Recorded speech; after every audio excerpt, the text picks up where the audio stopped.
Hello बच्चों, नमस्कार। स्वागत आप सभी का केवीएस क्लासेस यूट्यूब चैनल। दोस्तों, आज हम लोग क्लास 9th क्लास के एनसीईआरटी का 1.1 क्वेश्चन करने वाले हैं, जिसमें कि 4 क्वेश्चन दिया गया है और उसको एक ही वीडियो में पूरा एक ही लेक्चर में ख़त्म कर देंगे। तो without wasting more time, let's start.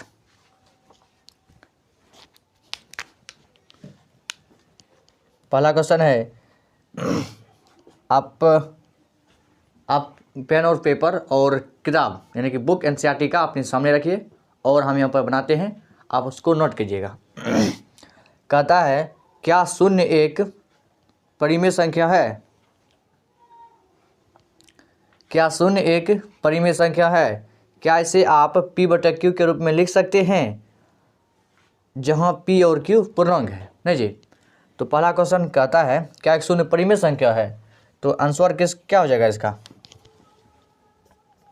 पहला काम जो सॉल्व करें,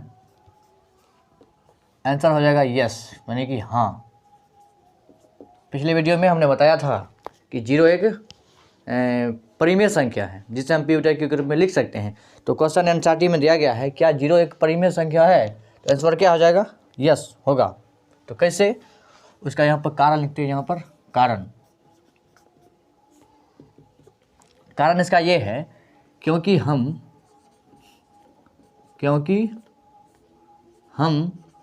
0 को यानी कि शून्य को p/q के रूप में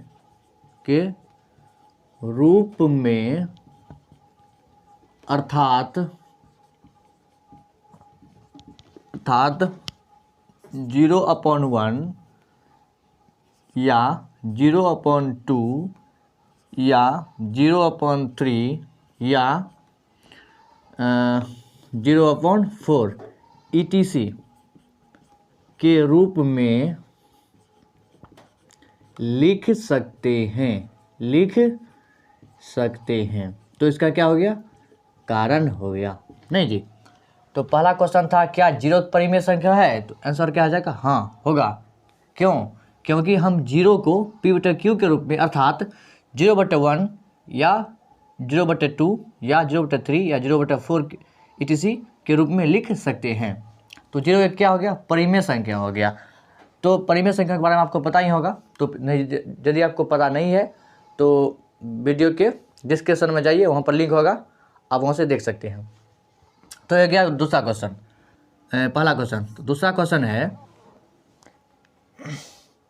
3 और 4 के बीच में 6 परिमेय संख्या ज्ञात कीजिए। 3 और 4 के बीच में 6 परिमेय संख्या ज्ञात कीजिए। तो यहाँ पर लिखते हैं, ये हो गया 3, ये हो गया 4। तो 3 और 4 के बीच में 6 परिमेय संख्या ज्ञात करना है। नहीं, आपको बता देते हैं 3 और 4 के बीच में अनंत परिमेय संख्या है। मतलब यदि पूछेगा कि किसी भी दो पूर्णांक के बीच में कितने संख्याएं हैं जो कि परिमेय होना चाहिए, तो कितना है? अनंत है। तो 3 और 4 के बीच में कितना संख्या है? अनंत संख्याएं हैं। तो हमको कहता है 6 परिमेय संख्या ज्ञात कीजिए। कितना? 6। तो याद रखिए कितना ज्ञात करना है? 6 परिमेय संख्या। 6 परिमेय संख्या ना।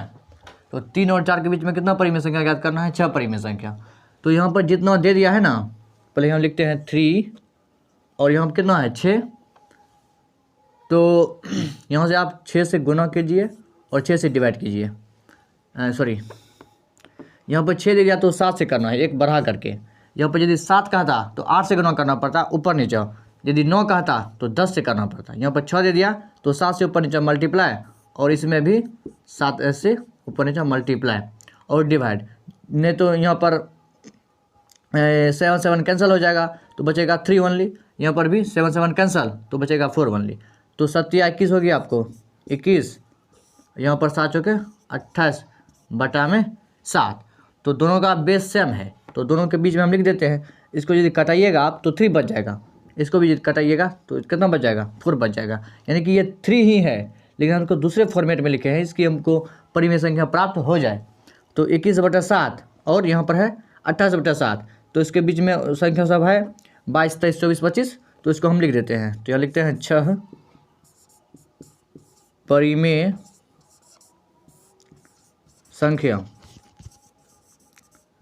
बराबर कितना हो जाएगा, इसके बीच में लिखना है तो इस दोनों को नहीं लेना है, तो हो जाएगा 22/7, 23/7, 24/7, 25/7, 26/7 एंड 27/7 एंड 28 कितना 7। तो हमको क्या ज्ञात करना था, 6 परिमेय संख्या, 6 परिमेय संख्याएं। तो हो गया 22/7, 23/7, 24/7, 25/7, 26/7, 27/7 और 28/7। तो 3 यहाँ पर 3, तो कितना हो गया 8 हो गया ना, 3 3 4 7 हुआ। तो जब कर रहा था 6 ना, तो इसको मिटा सकते हैं। 6 को हमको ज्ञात करना था। तो यदि किसी संख्या के बीच में जितना परिमेय संख्या बोले आपको निकालने के लिए, तो उससे यहाँ एक बढ़ा करके आपको ऊपर नीचे मल्टीप्लाई दोनों संख्या के बीच कर देना है, और उसके बीच में आपको हो जाएगा कितना, यदि 5 कह रहा है तो 6 से मल्टीप्लाई कीजिएगा, तो 5 कहेगा तो आप 5 संख्या निकाल सकते हैं। यहाँ पर 6 कह रहा था तो हम यहाँ पर 6 संख्या निकाल दिए। तो इसको पहले आप लिख लीजिए, मिटा देते हैं इसको।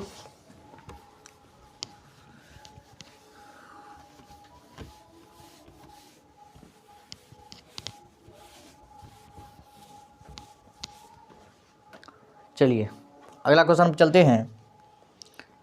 अगला है आपका 3/5 और 4/5 के बीच 5 परिमेय संख्या की थी ना, कितना संख्या 5 परिमेय संख्या।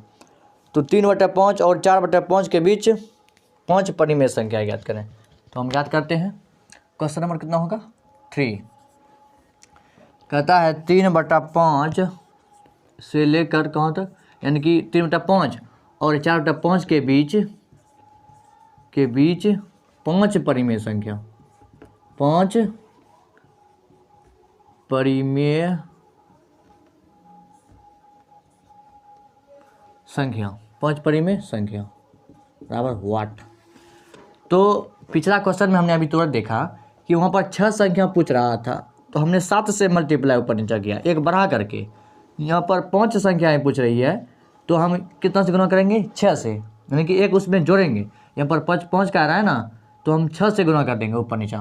तो यदि हम 6 से करेंगे तो कितना हो जाएगा, यहाँ पर 3/5 मल्टीप्लाई 6/6 से लेकर 4/5 गुने 6/6। 6 से हम गुना क्यों कर रहे हैं, क्योंकि हमको पूछ रहा है 5 परिमेय संख्या। यदि 5 कहे तो 6 से गुना करना है ऊपर नीचा, यदि 7 कहे तो 8 से करना है, 6 कहे तो 7 से करना है, समझ गए ना। एक बढ़ा करके ऊपर नीचा क्या करना है, गुना करना है। तो बराबर 6 के 18, 6 पंचे 30 से लेकर 6 चौके 24 बटा में 5 छके 30। तो इसी के बीच में हमको लिखना है कितना संख्या है, 5 परिमेय संख्या। तो यहाँ पे लिखते हैं 5 परिमेय संख्या इज इक्वल टू 5 परिमेय संख्या इज इक्वल टू, इसके दोनों के बीच में लिखना है, तो हो जाएगा 19/30, 19/30, 20/30, 21/30, 22/30, 23/30, 24/30 नहीं 5 को हो गया, 3 2 5, तो 19/30, 20/30, 21/30, 22/30 और 23/30। तो इसमें पूछ रहा था 5 परिमेय संख्या, हम लोग 5 परिमेय संख्या निकाल दिए। तो ये यही हो गया इस क्वेश्चन का क्या आंसर ना। अब क्वेश्चन नंबर चलते हैं 4। क्वेश्चन नंबर 4 कहता है नीचे दिए गए कथन सत्य है या असत्य, कारण के साथ अपने उत्तर दीजिए ना। तो कहता है सत्य तथा असत्य, असत्य से सत्य तथा असत्य बताओ, ऐसे लिखते हैं। शॉर्ट में हम क्वेश्चन लिख दे रहे हैं यहाँ पर। अपने पास पेन और पेपर एंड बुक आपके पास रहना चाहिए, तभी आपको कुछ होने वाला है। तो पहला है इसमें कि प्रत्येक प्राकृत संख्या एक पूर्ण संख्या होती है। प्रत्येक प्राकृत संख्या एक पूर्ण संख्या होती है। पहले यहाँ समझ लीजिए कि प्राकृत संख्या होती क्या है। प्राकृत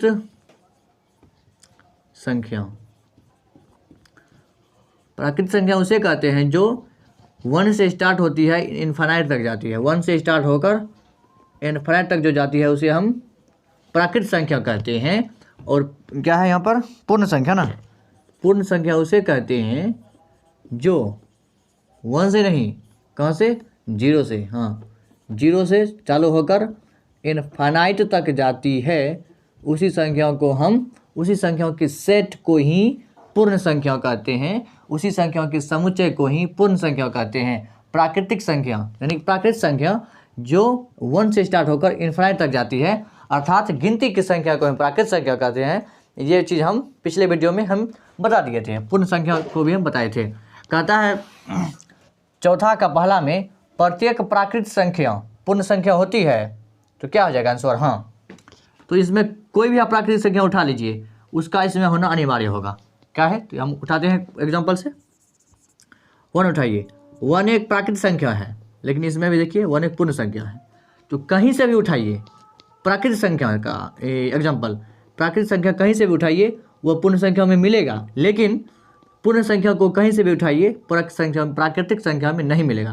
तो जैसे देखिए यहाँ पर 0 पूर्ण संख्या में है लेकिन प्राकृतिक संख्या में नहीं है। इसका मतलब प्रत्येक पूर्ण संख्या प्राकृतिक संख्या नहीं होगी, लेकिन प्रत्येक प्राकृतिक संख्या पूर्ण संख्या होगी। तो क्वेश्चन कहता है प्रत्येक प्राकृतिक संख्या पूर्ण संख्या होती है। तो आंसर क्या हो जाएगा, यस, सत्य। क्या हो जाएगा, सत्य। इंग्लिश में कहेंगे इसको ट्रू। नंबर 2 कहता है प्रत्येक पूर्णांक एक पूर्ण संख्या होती है। प्रत्येक पूर्णांक, तो पहले आप पूर्णांक के बारे में समझिए कि पूर्णांक क्या होता है। पूर्णांक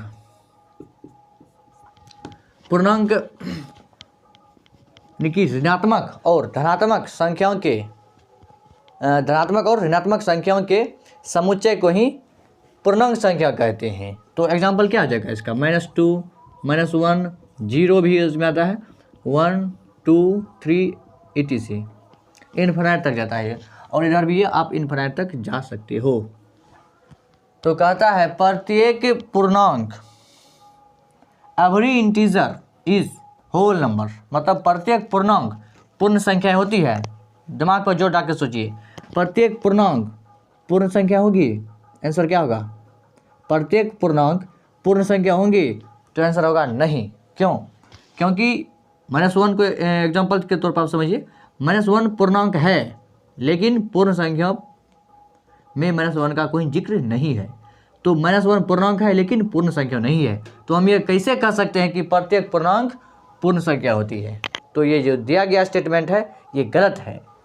यानी कि -2 भी लीजिए, -2 इसमें नहीं है, लेकिन 0 है, ये सब मिल रहा है, लेकिन माइनस वाला चीज़ नहीं मिल रहा है। माइनस वाला तो पूर्णांक हो गया, लेकिन ये पूर्ण संख्या नहीं है। तो हम कह सकते हैं कि प्रत्येक पूर्णांक पूर्ण संख्या नहीं होती है, लेकिन ऐसा हम कह सकते हैं प्रत्येक पूर्ण संख्या पूर्णांक होती है। तो दूसरा का आंसर क्या हो जाएगा, असत्य।